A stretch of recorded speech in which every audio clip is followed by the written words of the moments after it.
Hi everybody, welcome back to the channel. Today's video is going to be of me doing some work on the cars.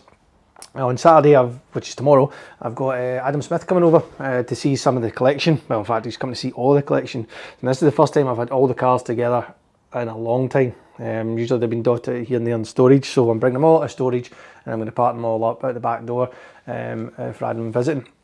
I've been working on the cars here and there just to check them over, you know, maintaining the batteries and stuff like that. So excuse the state of me, I am absolutely black market, as we see in Scotland, but it's only because I'm going to be doing some work on the cars. No point in wearing your best gear for that. I've done some work on the Cosy last night. I should have filmed it. The BC coilovers that's on it, sorry to tell lies, Gas Golds that's on this. The platforms weren't locked in place, so when I was turning the steering wheel you could hear the pinging of the springs. So I've reset the suspension and properly tightened up those platforms just to make sure that the suspension doesn't go back down again. And I've levelled it out and it looks pretty good again. I've fixed the electrical gremlins that's been in this one. When we got the leather interior installed, one of the buttons just unfortunately wasn't wired up right, so the secondary fans didn't kick in. So I've fixed that as well. But this kind of videos like that I can really show because you're just trying to get your head into the game, isn't it? So I'm going to take the Cosy out today. It's going out, and I'm going to bring Shadow in. And Shadow's the only car that's really not ready for the filming tomorrow, and I think Adam would really want to run out in that car because it's probably the most fun to actually go out and drive in. It's bent the drive shaft, a common problem with the Focus RSs. They just too much torque and they start to bend. I mean, to be fair, I've never had to replace one on Shadow yet, and you know the miles is, you know, she's done like 72,000 miles in the clock, and I've had it around Knockhill and it's had a hard life, that car, and this is the first time I've had to change them, so I can't really complain.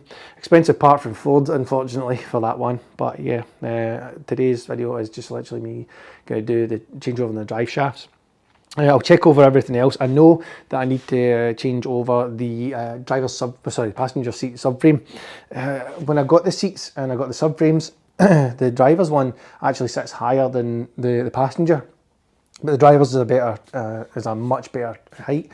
So I need to jack up the passenger seat. The passenger seat sits that low that even my wife, when she sits in the car, she can't see past the dashboards, you know. So, and the more you look into the car, you can actually see with the Recaro badges that they actually sit low. Now, my cars, you know, it's like anything else, you know, my cars aren't built in a perfect straight away. It's like every other car, you always need to do work done. There's always something that you get and you're like, God, I need to fix this. And it's same principle with this, so that's all fun in having the cars. So yeah, I'm going to be changing up that. I've got like a special spacer that will jack up the subframe just a wee bit, just to get it the same height. It's not much. There's adjustments on the side of the seat as well, on the subframes, that will let it come up first, and then we'll see what kind of height level we've got. We'll measure the distance off the roof to the top of the chair, and we'll go for there and make sure we've got it the right height, because that's most CD will kick in for that one. I've also got a couple of panels to fit in the back that I got back from flocking, and the boot lid, and to cover over obviously strut tops and stuff like that, so that's going to change. So yeah, I'm going to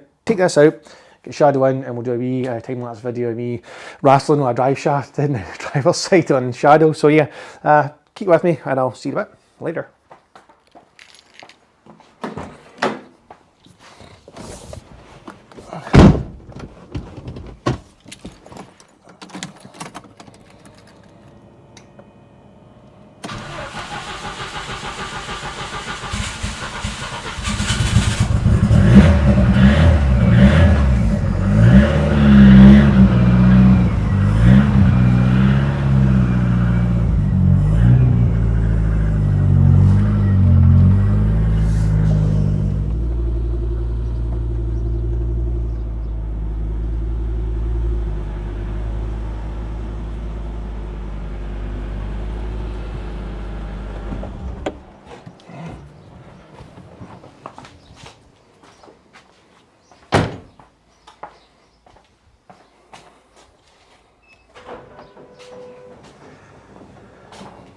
And she's in.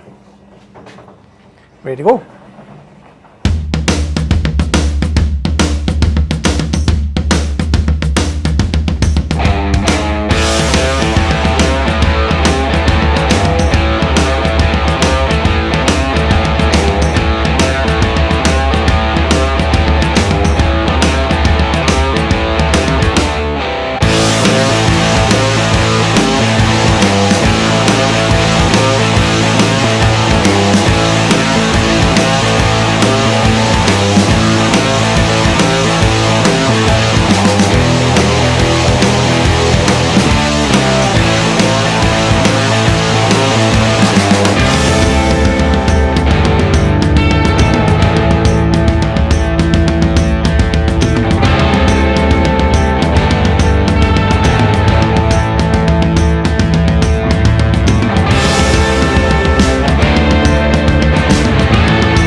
So that's the driver's side drive shaft done.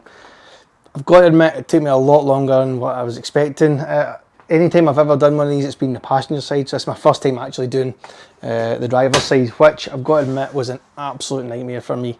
Bear in mind, I'm no trained mechanic, so I was trying to find the easiest route to get this drive shaft out without taking obviously the Revo knuckle and stuff like that, but things were just getting in my way, and it was literally just, you know, trying to teach yourself how to do it. So I was trying to pull the drive shaft out through the Revo knuckle, but obviously it's a longer drive shaft, it's on the driver's side, so trying to get that twist, I just couldn't get the drive shaft out past the boost pipe at the back. Even if I took it off, I think it would still hit the turbo. So what I did do, end up doing was I actually got it's like a custom made boost pipe that runs from the intercooler to the turbo, and what I did was I took that out and I managed to just literally slip the drive shaft out towards the passenger side rather than what I thought would come out through the driver's side. So luckily enough, I got it all done. As you can see, those rubber gloves lasted like 2 minutes trying to get this bloody thing out, man. So yeah, I mean, I'm head to toe covered in oil and dirt and grease, and I've probably just wiped it in the car, but one of these things. I'm now going to take the car out, reverse it in, and then I'm going to do the passenger side. A passenger side I've done before, and I know it should, touch wood, go pretty easy. I'm going to do that, and then that way I know the drive shafts are fine. Generally, it's usually the passenger side that goes on these ones, but I thought, you know what, while I'm doing it, I might as well do both, and then that's totally done. I don't need to worry about them again. It's ready for a track day once I get it down to Andy ARC Performance and get the alignment put back on it again, because obviously with me disconnecting stuff, it's going to be out a wee touch. Yeah, so I'm going to tweak this out, bring it back in, and get started on the other side, and I don't think there's any point in washing my bloody hands, so catch you in the next bit.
She's in.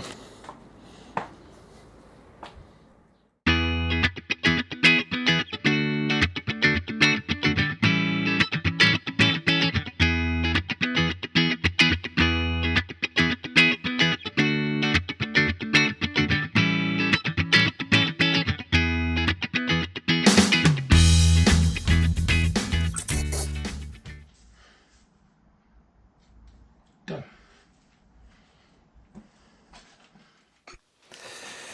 So I'm all washed and changed. I've got both the drive shafts in, and I've been a test drive in the car. Everything seems to be bang on, which is a good sign. There's no wobbling, so ideal. I'm happy. So I didn't get a chance to do the chair, but I'm going to film that again tomorrow. Adam's not going to come up to Sunday now, which is it's pretty good because it gives me a wee bit more time. It gives me a full day Saturday to think about on the car a wee bit more. Plus, gives me a lot of less stress, so I can actually have time to wash and clean everything. So yeah, thanks for watching this quick video. I'll try and upload another one in the next couple of days. Maybe try and get a few up this week, just to keep the content up. So, as always, if you do want to see more, if you want to know more about the cars, or something you actually want to see, then by all means, you know, drop me a message, let me know.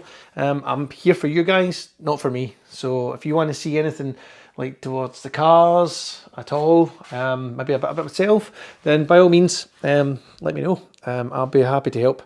Thanks very much for watching this video, and remember, as always, click the link, subscribe, and if you ever want to see any more, then go on my Instagram at B11TSY. Until the next video, take it easy. Thanks, folks.